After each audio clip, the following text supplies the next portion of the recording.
Good morning students. Today I will explain you about the flower.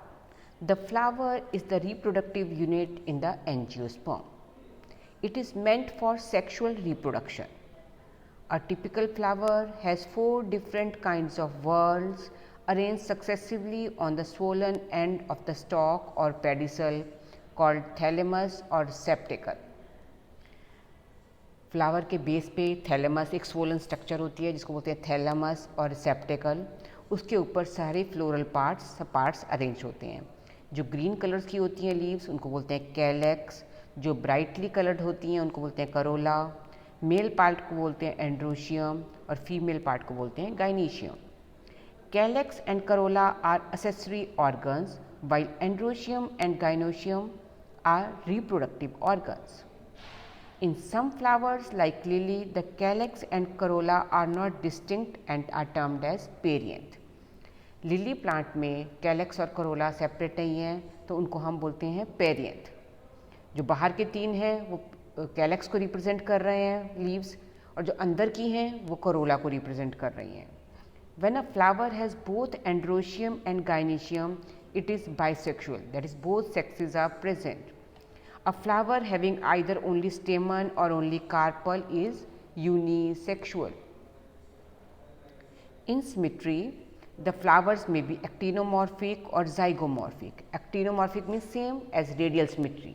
That means we can cut this flower into 2 equal halves through different planes. Zygomorphic means bilateral symmetry. That means we can cut the flower into 2 equal halves through one plane only.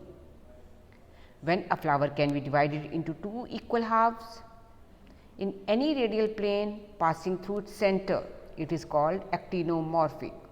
Example: mustard, datura, chili. When it can be divided into 2 similar halves only in one particular vertical plane, it is known as zygomorphic. Example is pea, gulmohar, bean, etc. A flower is asymmetric if it cannot be divided into 2 similar halves by any vertical plane. Example is canna. A flower may be trimerous, tetramerous और pentamerous. Trimerous का मतलब है कि अगर उसके सारे floral parts 3 के multiple में 3 या 3 के मल्टीपल में हों तो उसको बोलते हैं ट्राईमेरस। टेट्रामेरस अगर सारे फ्लोरल पार्ट्स 4 और उसके मल्टीपल में होंगे तो उसको टेट्रामेरस बोलेंगे। पेंटामेरस अगर सारे फ्लोरल पार्ट्स या तो 5 या 5 के मल्टीपल में होंगे तो उस फ्लावर को हम पेंटामेरस कहेंगे। पेंटामेरस का मतलब है कि कैलेक्स भी 5, करोला भी 5, एंड्रोशियम 5, गाइनीशियम, तो हर कुछ मल्टीपल ऑफ 5 में या 5 होंगे। Flowers with bracts reduced leaf found at the base of the pedicel are called bracteate. जिन फ्लावर के बेस पे एक छोटी सी लीफ प्रेजेंट हो ग्रीन कलर की उनको बोलते हैं ब्रैक्टिएट, और जिनमें नहीं प्रेजेंट हो उनको बोलते हैं हम ई bracteate. Based on the position of calyx, corolla and androecium in respect of the ovary on thalamus, the flowers are described as hypogynous, perigynous and epigynous. In the hypogynous flower, the gynoecium occupies the highest position while the other parts are situated below it. The ovary in such flowers is said to be superior. Example: mustard, China rose and brinjal. कुछ flowers में ovary की position other floral part से ऊंची होती है, ऊपर होते हैं वो, तो ऐसे फ्लावर्स को हम बोलते हैं हाइपोगाइनस फ्लावर। इनमें ओवरी की पोजीशन जो है सुपीरियर है। Example is mustard, China rose. Now, if gynoecium is situated in the center and other floral parts of the flower are located on the rim of the thalamus, almost at the same level, it is called perigynous. अगर ovary और other floral parts का level same है तो उसको बोलेंगे perigynous. The ovary here is said to be half inferior. Example is plum, rose. In epigynous flower, the margin of the thalamus grows upward, enclosing the ovary completely and getting fused with it. The other floral parts of the flower arise above the ovary. Epigynous flower में other floral parts ovary से above situated है.